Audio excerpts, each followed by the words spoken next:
The emperor's new clothes. Many years ago, there was an emperor, who was so excessively fond of new clothes, that he spent all his money in dress. He did not trouble himself in the least about his soldiers, nor did he care to go either to the theater or the chase, except for the opportunities then afforded him for displaying his new clothes.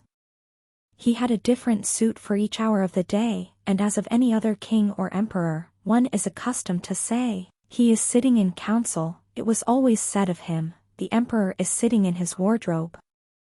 Time passed merrily in the large town which was his capital. Strangers arrived every day at the court. One day, 2 rogues, calling themselves weavers, made their appearance. They gave out that they knew how to weave stuffs of the most beautiful colors and elaborate patterns, the clothes manufactured from which should have the wonderful property of remaining invisible to everyone who was unfit for the office he held, or who was extraordinarily simple in character. These must, indeed, be splendid clothes, thought the emperor. Had I such a suit, I might at once find out what men in my realms are unfit for their office, and also be able to distinguish the wise from the foolish. This stuff must be woven for me immediately.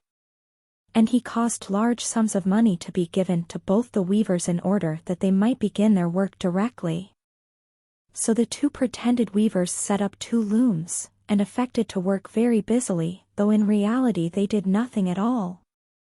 They asked for the most delicate silk and the purest gold thread, put both into their own knapsacks, and then continued their pretended work at the empty looms until late at night. "I should like to know how the weavers are getting on with my cloth," said the emperor to himself, after some little time had elapsed. He was, however, rather embarrassed, when he remembered that a simpleton, or one unfit for his office, would be unable to see the manufacture. To be sure, he thought he had nothing to risk in his own person, but yet, he would prefer sending somebody else, to bring him intelligence about the weavers, and their work, before he troubled himself in the affair. All the people throughout the city had heard of the wonderful property the cloth was to possess, and all were anxious to learn how wise, or how ignorant, their neighbors might prove to be. So the faithful old minister went into the hall, where the knaves were working with all their might, at their empty looms. "What can be the meaning of this?" thought the old man, opening his eyes very wide. "I cannot discover the least bit of thread on the looms." However, he did not express his thoughts aloud. The impostors requested him very courteously to be so good as to come nearer their looms, and then asked him whether the design pleased him, and whether the colors were not very beautiful, at the same time pointing to the empty frames. The poor old minister looked and looked, he could not discover anything on the looms, for a very good reason, viz., there was nothing there. "What?" thought he again. "Is it possible that I am a simpleton? I have never thought so myself, and no one must know it now if I am so. Can it be that I am unfit for my office? No, that must not be said either. I will never confess that I could not see the stuff." "Well, Sir Minister," said one of the knaves, still pretending to work, "you do not say whether the stuff pleases you." "Oh, it is excellent," replied the old minister, looking at the loom through his spectacles. "This pattern, and the colors, yes, I will tell the emperor without delay, how very beautiful I think them."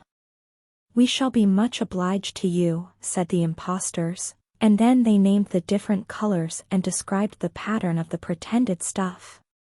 The old minister listened attentively to their words, in order that he might repeat them to the emperor, and then the knaves asked for more silk and gold, saying that it was necessary to complete what they had begun. However, they put all that was given them into their knapsacks, and continued to work with as much apparent diligence as before at their empty looms. The emperor now sent another officer of his court to see how the men were getting on, and to ascertain whether the cloth would soon be ready. It was just the same with this gentleman as with the minister. He surveyed the looms on all sides, but could see nothing at all but the empty frames. Does not the stuff appear as beautiful to you, as it did to my lord the minister? Asked the impostors of the emperor's second ambassador, at the same time making the same gestures as before, and talking of the design and colors which were not there. I certainly am not stupid, thought the messenger. It must be, that I am not fit for my good, profitable office. That is very odd, however, no one shall know anything about it. And accordingly he praised the stuff he could not see, and declared that he was delighted with both colors and patterns. Indeed, please your imperial majesty, said he to his sovereign when he returned, the cloth which the weavers are preparing is extraordinarily magnificent. The whole city was talking of the splendid cloth which the emperor had ordered to be woven at his own expense. And now the emperor himself wished to see the costly manufacture, while it was still in the loom.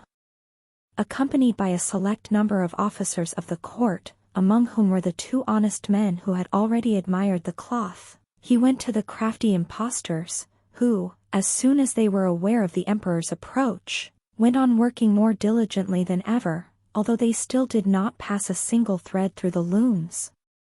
Is not the work absolutely magnificent, said the two officers of the crown, already mentioned. If your majesty will only be pleased to look at it. What a splendid design! What glorious colors, and at the same time they pointed to the empty frames, for they imagined that everyone else could see this exquisite piece of workmanship. How is this? Said the emperor to himself. I can see nothing. This is indeed a terrible affair.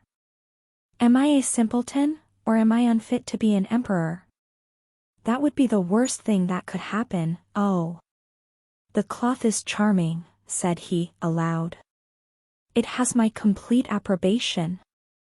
And he smiled most graciously, and looked closely at the empty looms, for on no account would he say that he could not see what two of the officers of his court had praised so much.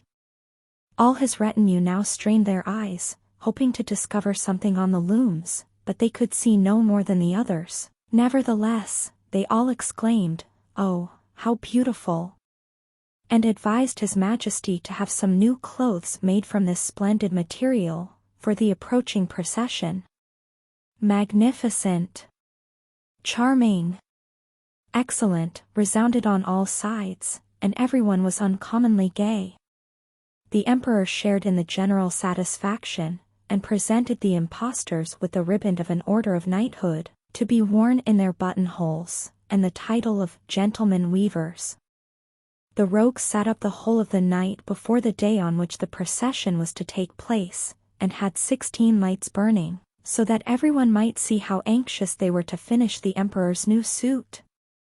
They pretended to roll the cloth off the looms, cut the air with their scissors, and sewed with needles without any thread in them.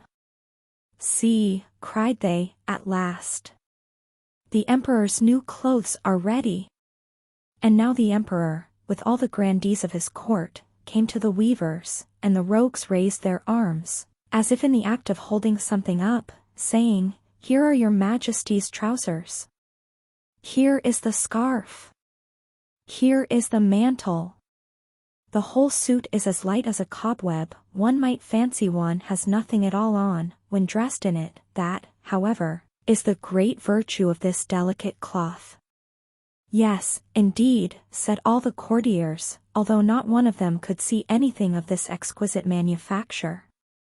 If your imperial majesty will be graciously pleased to take off your clothes, we will fit on the new suit, in front of the looking-glass.